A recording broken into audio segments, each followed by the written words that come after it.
ஒரு மனுஷன் எருசலேம்ல இருந்து எரிகோவுக்கு போய்கிட்டு இருந்தாரு. போய்கிட்டு இருக்கும் போது திடீர்னு பார்த்தா திருடங்க வந்துட்டாங்க. திருடங்க வந்து அந்த மனுஷனை அடியோ அடின்னு அடிச்சு அந்த மனுஷன் இருந்த பணத்தை, அவருடைய ட்ரெஸ்ஸ எல்லாத்தையும் பிடுங்கிட்டு போயிட்டாங்க. அந்த மனுஷன் உச்சி வெயில்ல உடம்பெல்லாம் ரத்தம், உடம்பெல்லாம் காயம், உயிருக்கு போராடிக்கிட்டு இருந்தாரு. அந்த வழியா ஒரு பெரிய மனுஷன் ஒருத்தர் வந்தாரு. அவர் ஒரு ஆசாரியன். அவரு வழியில உயிருக்கு போராடிட்டு இருந்த அந்த மனுஷனை பாத்துட்டாரு. பார்த்த உடனே ஓடி போய் உதவி செய்வாருன்னு தானே நாம நினைப்போம். நாமளும் அப்படித்தானே உதவி செய்வோம்.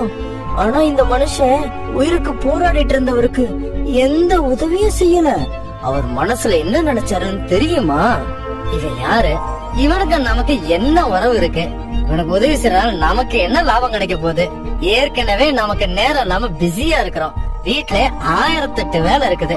அந்த வேலையை போய் பாப்போம் அப்படின்னு அவர் மனசுல நினைச்சிட்டு உதவி செய்யாமே போயிட்டாரு. அந்த வழியா இன்னொரு மனுஷனும் வந்தாரு. அவர் ஒரு லேவியன். அவரும் உயிருக்கு போராடிட்டு இருந்த மனுஷனுடைய இடத்து பக்கத்துல வந்து அந்த மனுஷனை உத்து உத்து பாத்துக்கிட்டு இருந்தாரு.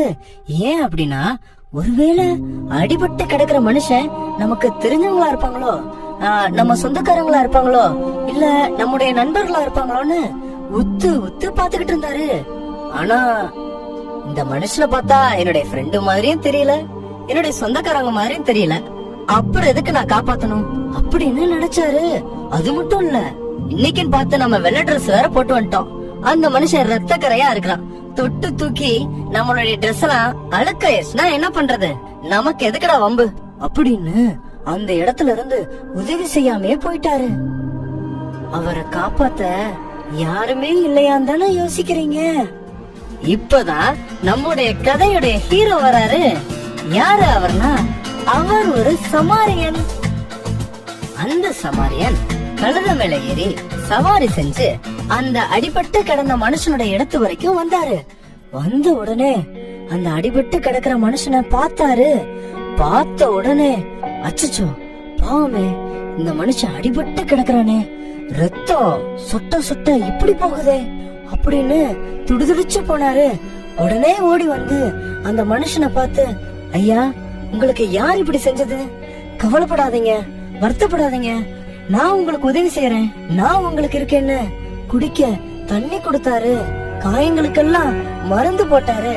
உடனே அவரை தான் கழுத மேல தூக்கி வச்சு ஒரு நல்ல ஹாஸ்பிட்டலுக்கு கூட்டிட்டு போனாரு. ஹாஸ்பிட்டலுக்கு கூட்டிட்டு போய், டாக்டர், இவரை நல்லா பாத்துக்கோங்க டாக்டர், இவர் குணமாற வரைக்கும் இங்க இருக்கட்டும் டாக்டர், இவர் சீக்கிரமா குணமாறதுக்கு என்ன பண்ணணுமோ நீங்க பண்ணுங்க டாக்டர், எவ்வளவு செலவானாலும் அந்த செலவை எல்லாம் நான் பாத்துக்கிறேன் டாக்டர் அப்படின்னு சொல்லி மனசார அவருக்கு உதவி செஞ்சாரு. இந்த ஸ்டோரியில இருந்து ஏசப்பா தன்னை சுத்தி உள்ள எல்லாருக்கும் ஒரு பியூட்டிஃபுல்லான மாரல் ஒண்ணு சொல்லி கொடுத்தாங்க. என்ன அப்படின்னா, யாரெல்லாம் பரலோகம் போகணும்னு ஆசைப்படுறீங்களோ அவங்க எல்லாரும் நல்ல சமாரியனை போல உதவி செய்யணும். நல்ல சமாரியனை பாத்தீங்களா? அந்த நல்ல சமாரியன் மத்த 2 பேர் மாதிரி என் ட்ரெஸ் அழுக்காயிரும், எனக்கு டைமே இல்ல, அடிபட்டு கிடக்குறவங்க என் ஃப்ரெண்டா இருந்தாதான் நான் உதவி செய்வேன், என் சொந்தக்காரங்களா இருந்தாதான் உதவி செய்வேன், எனக்கு தெரிஞ்சவங்களா இருந்தாதான் உதவி செய்வேன் அப்படின்லாம் நினைக்கல. யாருக்கெல்லாம் உதவி தேவைப்பட்டதோ அவங்களுக்கெல்லாம் உதவி செஞ்சாருல்ல, அதே போல யாரெல்லாம் உதவி செய்யறாங்களோ அவங்கள நான் பரலோகம் கொண்டு போவேன்னு ஏசப்பா சொன்னாங்க. நீங்களும் நல்ல சமாரியன் போல மற்றவங்களுக்கு உதவி செய்வீங்களா? உங்களுடைய அம்மா அப்பாக்கு உதவி செய்வீங்களா? உங்களுடைய தாத்தா பாட்டிக்கு உதவி செய்வீங்களா? வழியில ஹெல்ப் கேக்குறவங்களுக்குலாம் உதவி செய்வீங்களா?